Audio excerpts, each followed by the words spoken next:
Armand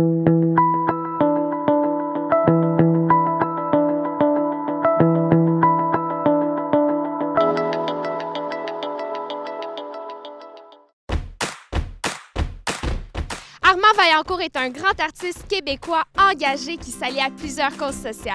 Il exprime tous ses points de vue à travers sa créativité et il n'a pas peur de déplacer des tempêtes et même des ouragans.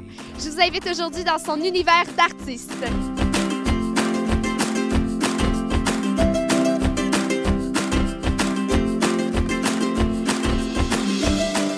Armand, tu dénonces beaucoup à travers ton art. Par exemple, si je me reporte à plusieurs années, tu as réalisé le mur de la honte qui symbolise le mur de Gaza. Également la sculpture de la honte à Gatineau qui revendique une commission d'enquête sur les femmes autochtones. Et plus récemment, maintenant, tu finalises ton œuvre sur Michel Chartrand, le grand syndicaliste. Armand, ce qui me vient en tête, qu'est-ce qui te pousse à toujours vouloir créer des œuvres de si grande envergure à caractère social et politique? Parce que les gens, par nature, sont plus ou moins sourds. Et souvent muets et aveugles aussi, là, avec tout ce qu'on peut leur reconnaître de gentillesse, tout ça.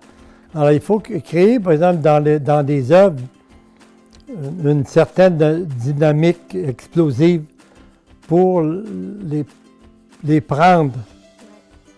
Tu sais, c'est comme un appât. Tu n'avais pas le choix de... Oui, ça, pour bouger, tu sais.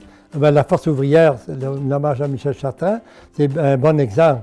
Mais c'est une œuvre comme celle-là, elle a évolué avec le temps. Au début, j'avais pas intention de faire une œuvre de cette dimension-là, de cette grandeur-là. Qu'est-ce que signifie la force ouvrière pour toi? Bien, la force ouvrière, c'est tous ceux qui travaillent avec une bonne volonté, que ce soit la femme de ménage, l'ouvrier qui travaille dans les mines, l'autre qui travaille comme, je sais pas, chauffeur d'autobus. Mais tu rends vraiment hommage à toute la communauté dans tes Oui, œuvres. c'est évident que c'est toute la communauté.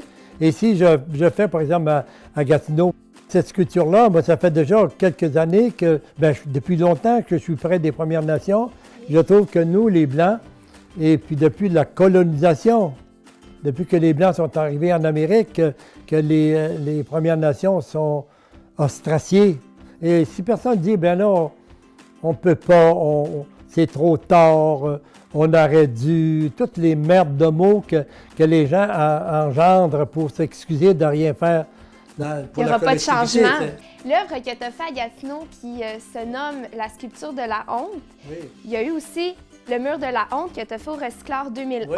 Moi, c'est drôle, c'est la première fois que je fais le parallèle. Oui, mais c'est ça, la honte, ça revient souvent. Ben, la honte, il y a quelque chose d'avoir honte, là. C'est un thème majeur dans ta démarche artistique, ça. Ben, c'est tout majeur dans ma... Ouais. Comprends-tu? Même le silence est majeur chez moi. C'est beau, ça. Ah oui.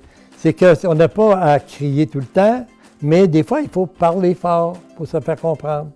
Armand, tu vas toujours soulever des tempêtes, je pense. C'est comme ta signature un peu. Puis moi, j'invite tout le monde à aller voir ton œuvre au Parc Michel Chartrand. La force ouvrière, c'est complètement... c'est merveilleux, c'est grand à ton image, Armand. Armand Vaillancourt est sans aucun doute un personnage iconoclaste et c'est l'idole de plusieurs générations. C'est à travers toute sa créativité qu'il passe de nombreux messages forts et puissants, comme par exemple son œuvre La force ouvrière qui sera là pour des siècles et des siècles dans le parc Michel Chartrand à Longueuil. On vous invite à aller voir ça.